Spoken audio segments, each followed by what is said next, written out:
Nationale, le mardi et le mercredi, ce qu'on appelle les questions au gouvernement, c'est-à-dire que des députés ont posé des questions écrites au ministre, on prend la parole et ça a de nouveau été une séance houleuse entre invectives et chahut et ça a commencé lors de la prise de parole de Nicolas Hulot, ministre de la Transition écologique, qui lui-même en avait assez. J'espère simplement que vos enfants ne regardent pas la télévision.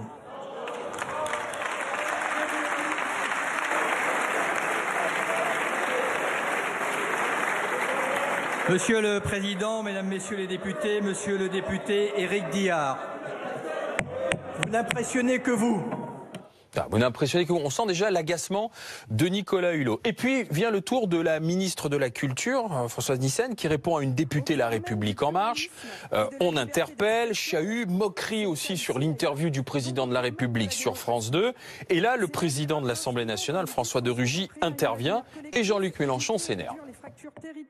Je voudrais rappeler, mes chers collègues, quel que soit le groupe auquel vous appartenez, que si chaque fois qu'un député pose une question, les députés des autres groupes couvrent de leur voix les propos tenus, alors nous arrêterons les séances de questions au gouvernement, car il ne sera plus possible, et cela n'aura plus aucun intérêt de les tenir. Tout à l'heure,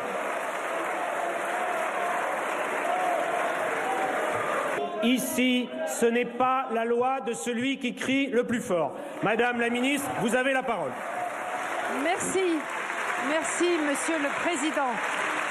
Mesdames et Messieurs les députés, Madame la députée Frédérique Dumas, le Président de la République a annoncé un grand travail de réflexion sur l'audiovisuel public en 2018, parce qu'il est au cœur des enjeux de notre société. Alors, le pour qui tu te prends, vous avez bien compris que ce n'est pas pour la ministre. Ce que dit Jean-Luc Mélenchon, c'est bien pour François de Rugy, président de l'Assemblée nationale, qui dit, écoutez les gars, là on va, je résume, hein, on va arrêter, ce n'est plus possible. Les questions au gouvernement, j'ai regardé, en fait, c'est télévisé depuis 1983. C'était le service public, c'est France 3 qui avait pris, depuis c'est passé sur les chaînes parlementaires. Moi je voudrais comprendre, qu'est-ce que ça veut dire? Qu'il y ait un peu de chahut, qu'il y ait un peu de tension, c'est normal, l'opposition, la majorité, et on se souvient de joutes verbales en d'autres temps, avec des vrais spécialistes qui étaient là, qui se levaient et qui donnaient de la voix, des stentors politiques. Là, depuis quelques années, franchement, ça a dérivé. On se souvient de Jean-Louis Debré, qui, en tant que président de l'Assemblée nationale, avait du mal à ramener le calme. Ensuite, ça a été Claude Barthelone. Maintenant, c'est François de Rugy. Est-ce qu'on doit sérieusement réfléchir aujourd'hui à ces questions au gouvernement? Vous qui les connaissez, vous qui êtes allé au Palais Bourbon et qui en avez suivi bon nombre, Apolline. Je voudrais juste dire qu'il y a de la caricature des deux côtés. Si on regarde véritablement, parce qu'il y a deux postures. Il y a effectivement la posture de ceux qui veulent à chaque fois siffler, crier, chahuter, hurler, voire même injurier. Mais au fond, la réalité, c'est qu'il suffit de lire Astérix et Obélix pour savoir que ça finit quand même assez souvent en bagarre. Là, il n'y a pas de poisson frais ou pas frais, mais enfin, c'est aussi un peu ça, la politique, malgré tout. Ce sont des joutes oratoires. Toute la question, c'est où est-ce qu'on met le curseur. De l'autre côté, du côté du gouvernement et du président de l'Assemblée nationale, c'est aussi une posture. Il faut quand même aussi savoir oui, mais le respect des ils se drapent aujourd'hui beaucoup dans la volonté d'être ceux qui vont apaiser, qui vont faire en sorte que tout le monde puisse s'écouter, se parler. Bien sûr que la réalité, elle est entre les deux. Il faut du débat, il faut que ce soit vif, parce que malgré tout, ils ne sont pas tous d'accord, c'est une Assemblée nationale, mais il faut tout ça avec un peu d'ordre et d'écoute. Voilà. Le débat, la polémique, c'est pas forcément l'invective, l'impolitesse et l'irrespect, Thierry Arnaud. Ou alors j'en attends trop de nos élus. Je suis complètement d'accord avec Apolline en ce sens. C'est vrai que je suis d'accord pour dire qu'il y a de la posture des deux côtés, il n'y a pas de problème. En revanche, le débat politique, c'est pas ça. Moi, j'aime bien, par exemple, les questions au Premier ministre à la Chambre des communes, où là, pour le coup, il y a des questions qui sont pas tendres. Il y a des échanges un peu rudes à Westminster. Ils sont plus, non pas dans un hémicycle, mais ils sont face à face. Et on interpelle, en l'occurrence, le Premier ministre régulièrement sur les questions d'actualité. C'est une version plus réduite de ce point de vue que les questions au gouvernement. Mais on y rentre dedans, si vous voulez, mais avec un intérêt politique et a priori sur des sujets de fond. Là, on est dans un spectacle qui donne de la politique et de l'Assemblée nationale et du débat parlementaire une mauvaise image aux Français. Mais à la Chambre des communes, on voit souvent le président de la Chambre des communes taper et dire order, demander à ce qu'on revienne au calme. Juste pour l'anecdote, mais précisément pour éviter ce genre de scénario, à la Chambre des communes, un député ne s'adresse pas à un autre député, ou un député ne s'adresse pas au ministre. Il s'adresse au président de la Chambre. Et quand on pose une question au gouvernement, ou etc., on parle au président de la Chambre et celui qui répond au président de la Chambre. Alors, mais ça, c'est un détail. Oui, mais tout ça pour dire que je pense que, avec un peu de bonne volonté, peut-être une ou deux modifications au règlement de l'Assemblée nationale, on pourrait avoir à la fois une assemblée vivante, de l'invective politique au beau sens du terme, et pas ces spectacles qui sont parfois un peu ridicules. Alors, vous avez vu Jean-Luc Mélenchon interpeller le président de l'Assemblée nationale, un député qui interpelle, c'est le 4e personnage de l'État quand même, le président de l'Assemblée nationale, il a dit pour qui tu te prends ?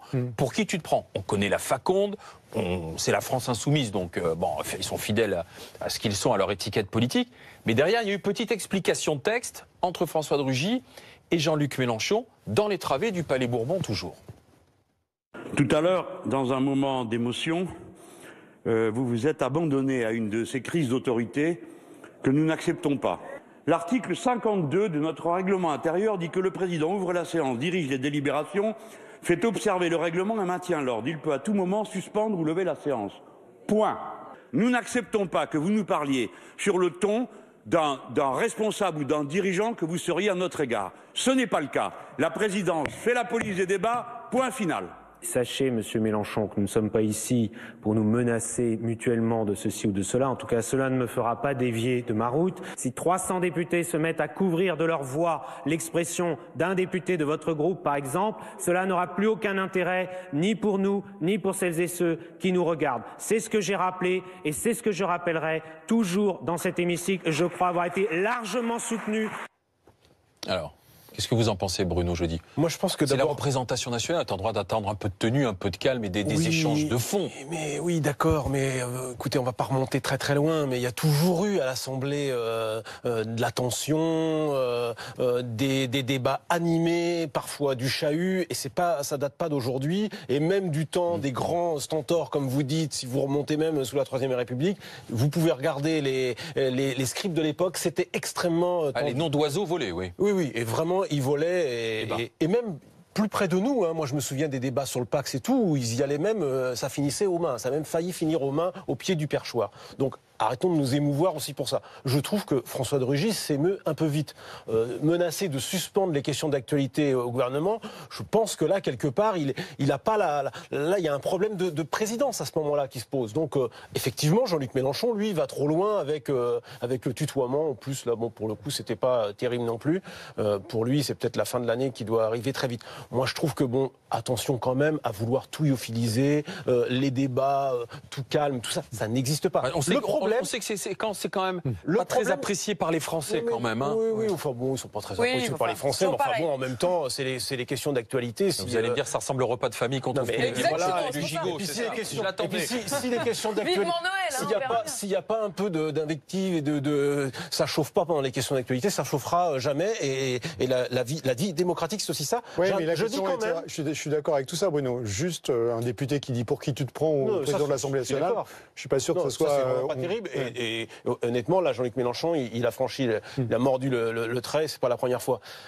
Quand même, je pense que cette mandature, elle est mal partie dès le début. Souvenez-vous, on va pas refaire toute l'histoire, mais l'affaire de la questure, le boycott de l'opposition sur les vice-présidents, ça a quand même gêné le fonctionnement de l'Assemblée pendant tout l'été. C'est parti sur de mauvaises bases.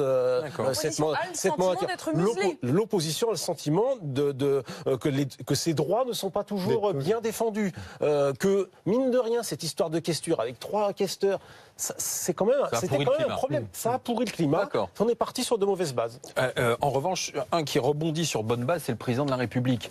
Je voulais qu'on fasse un petit arrêt sur image là, sur les sondages dont bénéficie Emmanuel Macron. 56%, c'est plus 10 dans le IFOP JDD dimanche. Alors c'est plus 10 en 2 mois. Et puis on a le Odoxa aujourd'hui, 54% à la question posée. Macron est-il un bon président ?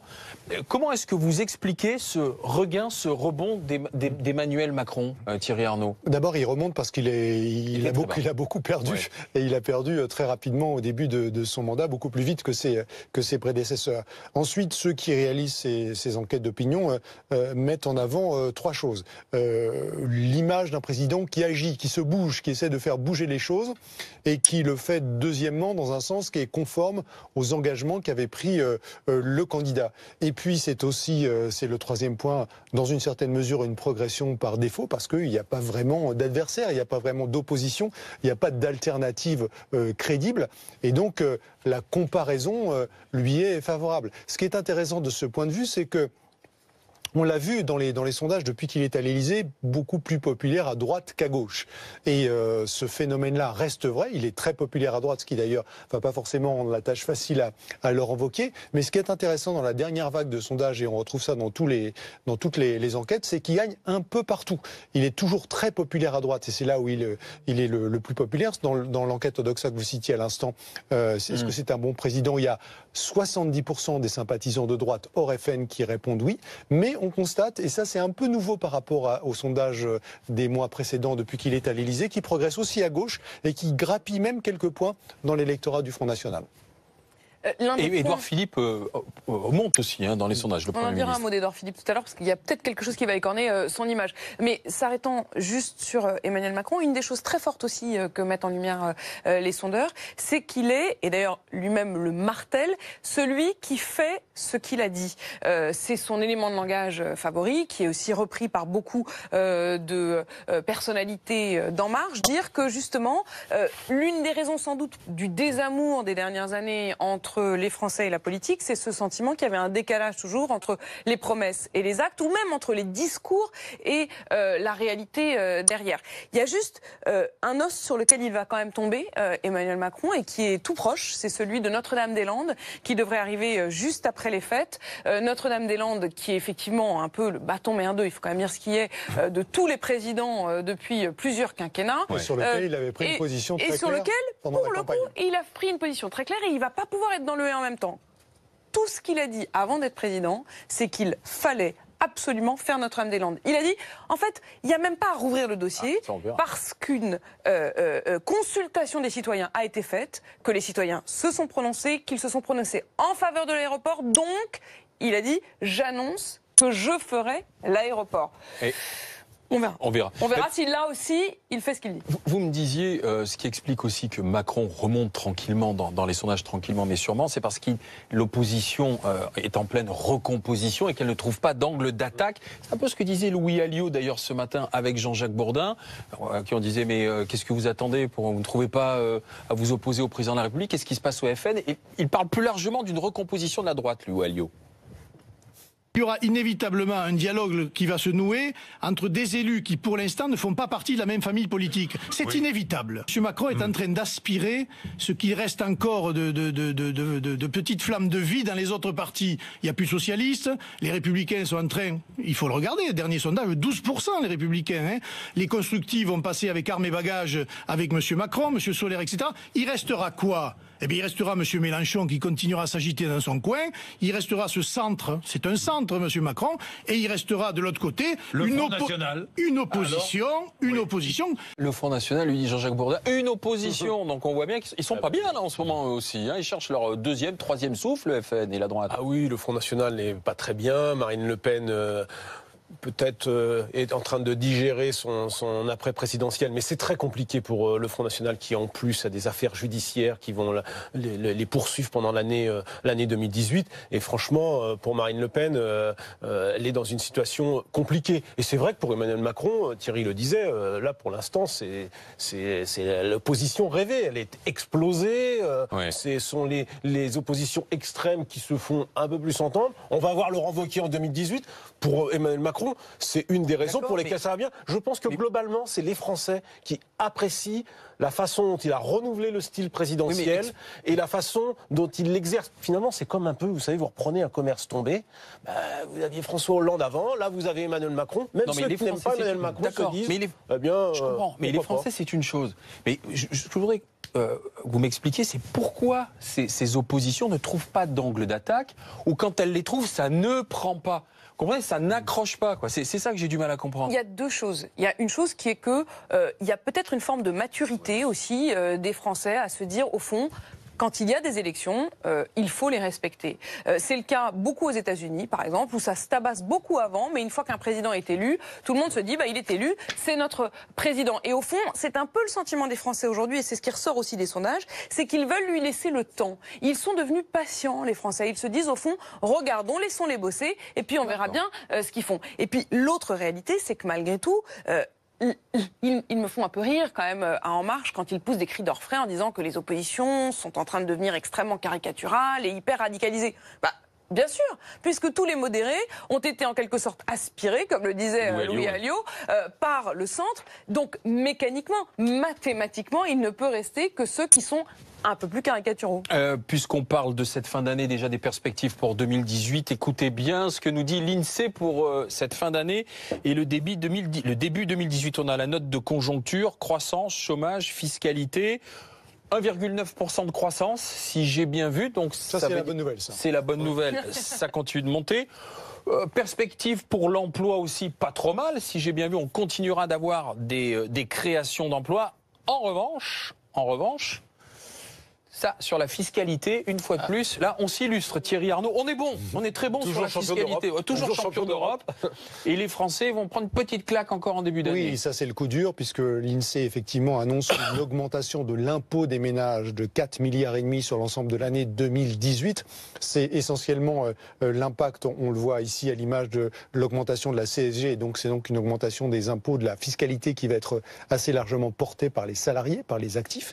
Et puis c'est surtout une augmentation qui va faire mal en début d'année, puisque vous savez que la difficulté, c'est que, alors que le gouvernement et Emmanuel Macron ont promis une compensation intégrale pour la plupart des Français, pour 80% des ménages de la CSG, elle va être mise en place progressivement.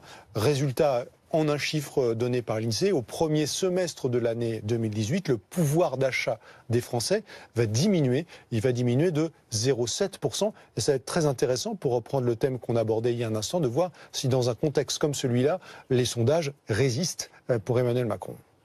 Ça, il va falloir en tenir compte en début d'année, ça risque de déchanter, il va falloir des explications claires et précises. C'est tout le débat qu'il y a eu à l'automne sur la loi de finances. Là, on va en voir les conséquences en 2018 avec cette idée, ce choix du gouvernement d'étaler à la fois la hausse de la CSG, d'étaler surtout après sur plusieurs années la suppression de la taxe d'habitation. Donc évidemment, il faudra mesurer tous les avantages sur l'ensemble de cet étalement. Mais c'est vrai que si ce que dit l'INSEE se vérifie, ça va pas être une bonne nouvelle pour les Français en matière d'impôts, mais j'allais dire, ils se font pas beaucoup d'illusions, beaucoup des Français en matière d'impôts déjà.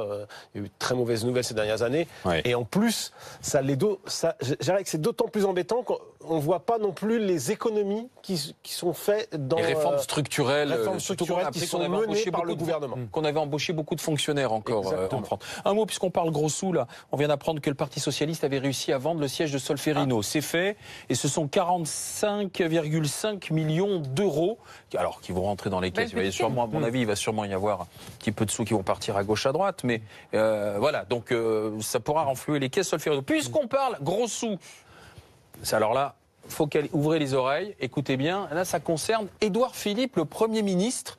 Ce sont des confrères qui racontent son retour entre la Nouvelle-Calédonie et la métropole. C'est une enquête de l'agence France Presse, l'AFP, qui dit que Matignon a affrété pour 350 000 € un avion privé pour permettre à Édouard Philippe de rentrer plus vite de sa visite en Nouvelle-Calédonie. Souvenez-vous, il y était il y a peu de temps. Et d'éviter, je cite la dépêche de l'agence France Presse, qui a donc mené cette enquête, d'éviter de terminer le voyage dans un avion jugé trop confortable, trop inconfortable, l'avion de l'État, et donc d'avoir un avion plus confortable, venu de Nouvelle-Calédonie en vol commercial. Le Premier ministre a débuté son voyage, vous vous souvenez, sur un A340 de l'armée de l'air, et il est donc revenu dans un avion privé, et la facture pour l'État, c'est 350 000 € en avion privé. Alors, les services de Matignon disent que l'avion de l'État n'est pas rentré à vide, il est rentré avec tout le personnel.